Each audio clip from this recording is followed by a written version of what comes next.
Imagine an empire so vast and wealthy that its coins were the gold standard of the world, until they weren't, and everything crumbled.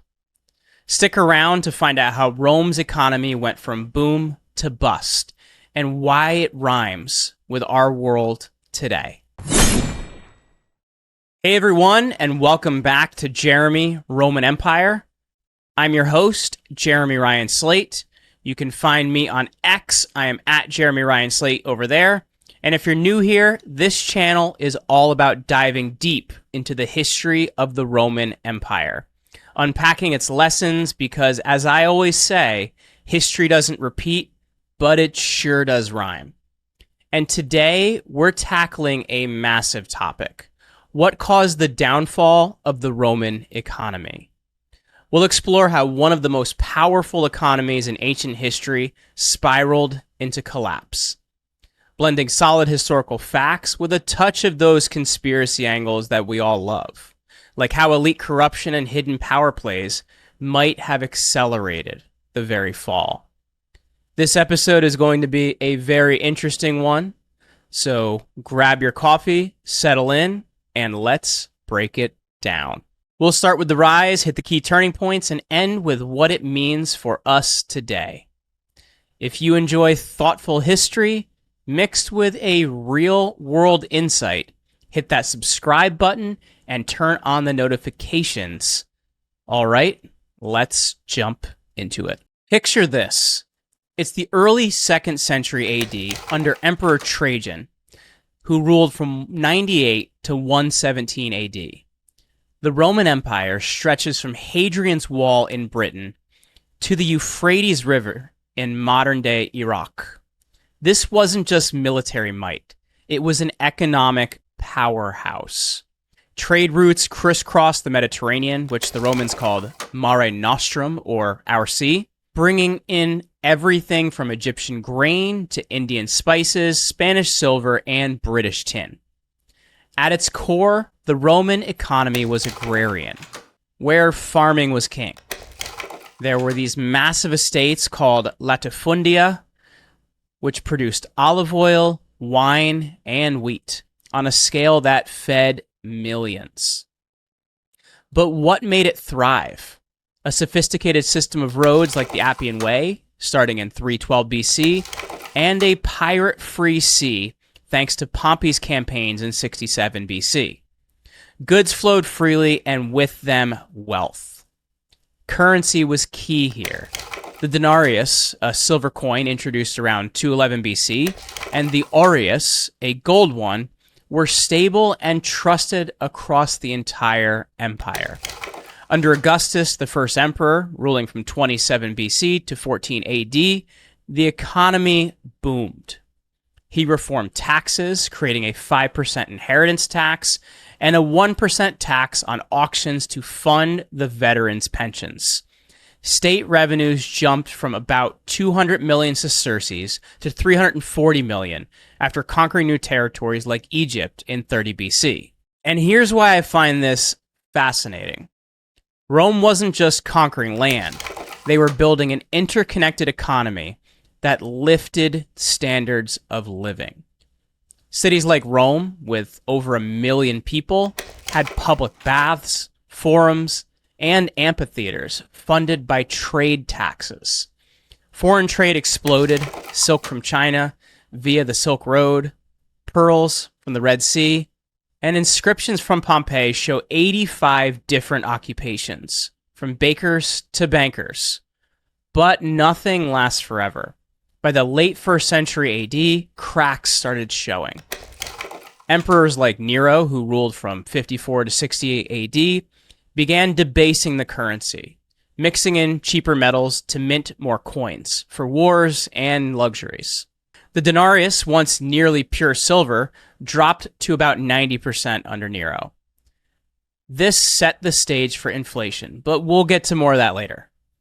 Trade was vital.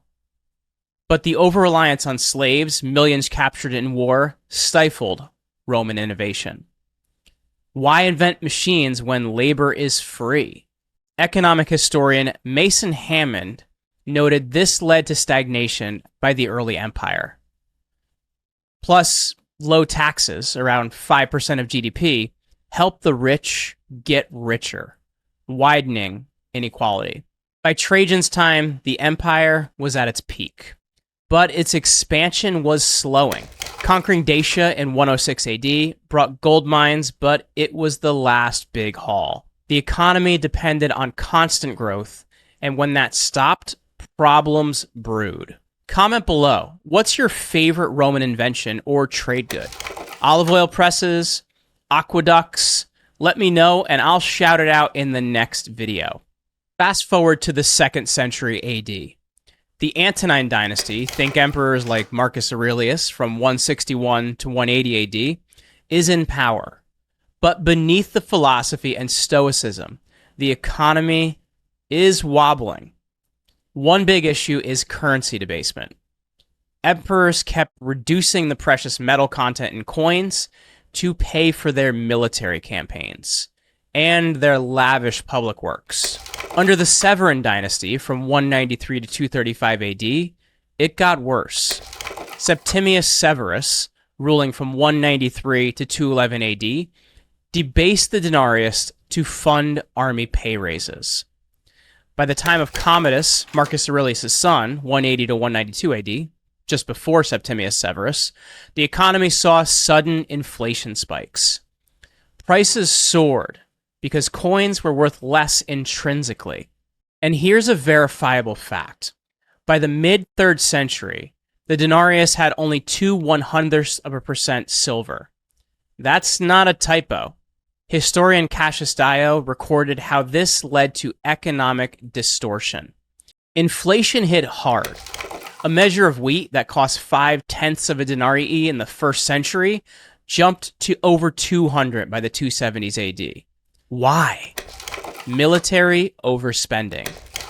Rome's legions cost a fortune, about 60% of the budget. Constant wars, like the Parthians in the east, drained the treasury. Emperors like Trajan plundered enemies for gold, but when conquest dried up, they turned to taxes. Taxation was another killer. Augustus's system worked initially, but later emperors hiked taxes. The poll tax and land tax burdened the poor, while the rich evaded it through various loopholes. Bruce Bartlett in the Cato Journal argues excessive taxation killed Rome. Rates effectively rose as the economy shrank. Overexpansion played a role too. Administering an empire from Britain to Syria meant huge logistical costs. Roads and armies needed maintenance, but revenues couldn't keep up. Trade deficits grew. Rome imported luxuries like silk, but exported less, leading to gold outflows. And here's a conspiratorial angle that I do enjoy.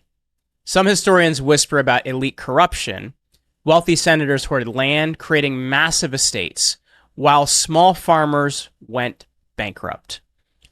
This sounds like modern wealth gaps, right? The Gracchi brothers, Tiberius in 133 BC and Gaius in 123 BC, tried land reforms but were assassinated for all their hard work. Was it a plot by the rich to maintain power? It rhymes with today's debates. Plagues, like our modern day, hit early too. The Antonine Plague around 165 to 180 AD, which is possibly smallpox, killed up to 5 million, slashing the workforce and the available tax base. Population decline meant fewer farmers and less production. By the end of the 2nd century AD, foreign trade waned. Partners, like those in the West, declined. And Rome couldn't innovate since it was stuck in a slave economy. There was no industrial revolution. And I find this period fascinating because it's when the rhyming starts. Debasement is like printing money today. It's a short-term fix with a long-term disaster attached. Enter the crisis of the 3rd century, 235 to 284 AD. Over 50 emperors in 50 years, most assassinated or killed in battle. This wasn't just political. it wrecked the economy, and hyperinflation ruled the day. Aurelian, who was emperor from 270 to 272 AD, faced bankers losing faith in coins. Prices exploded. Diocletian's edict on maximum prices in 301 AD tried to cap them, but failed miserably. Military goods skyrocketed. Civil wars meant armies demanded more pay, leading to more debasement.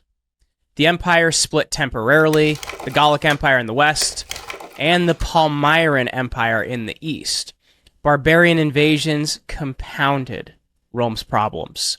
The Goths invaded in 251 AD, killing Emperor Decius. Huns later pushed Germans into Roman lands from 376 onward. These disrupted trade routes, mines in Dacia abandoned in 271 AD, and no more gold inflow to Rome. The Cyprian Plague, 250 to 270 AD, killed millions more.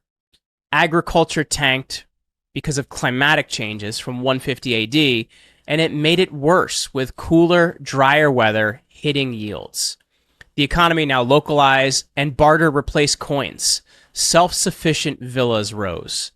Peter Brown argues that high taxes initially boosted growth, but later caused peasants to flee, shrinking the tax base. Corruption?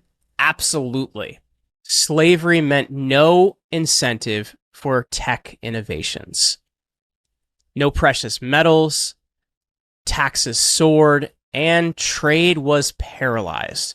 This era rhymes with financial crises today, like the 2008 crash, or the ancient 33 AD credit crunch under Tiberius, where a land law sparked panic fixed by imperial loans. What do you think? Do you think modern economies are debasing currency like in Rome? Comment below and tell me your thoughts. Diocletian, ruling 284 to 305 AD, tried to fix things economically. His 301 AD price edict capped wages and goods, but the black markets boomed. He introduced the gold solidus, stabilizing currency somewhat, and reformed taxes to in-kind payments. But it was too late for Rome. Constantine, 306 to 337 AD, moved the capital to Constantinople in 330, splitting the empire in two. The East thrived and the West didn't. In fact, the West abandoned their capital at Rome and moved to Ravenna. By the 5th century, invasions sealed it. Visigoths sacked Rome in 410 AD under Alaric. The Vandals took North Africa in 439 AD, cutting grain supplies. And Attila the Hun ravaged in the 450s. Economic collapse, no trade, hyperinflation, the beginnings of feudalism were emerging. Small farmers became serfs on rich estates to avoid taxes. Bruce Bartlett calls it excessive government killing Rome. The West fell in 476 AD when Odoacer deposed Romulus Augustulus. But economy-wise, it was dead significantly earlier. And here's a conspiracy twist. Was the elite's resistance a deliberate sabotage? Heavy taxation on the rich weakened power, shifting burdens to the poor. And I find this to rhyme interestingly so. Overexpansion, debt, inequality. Does this sound familiar to you? So Rome teaches us a lesson. Don't debase your currency. Balance military spending. Innovate beyond cheap labor. History rhymes, though. Our inflation, trade wars, and wealth gaps echo Rome. What do you think caused the biggest downfall? Inflation or invasions? Comment below. I want to hear from you. We've covered a lot, from peak prosperity to utter collapse. If this resonated, like, share, and subscribe for more Roman Empire deep dives.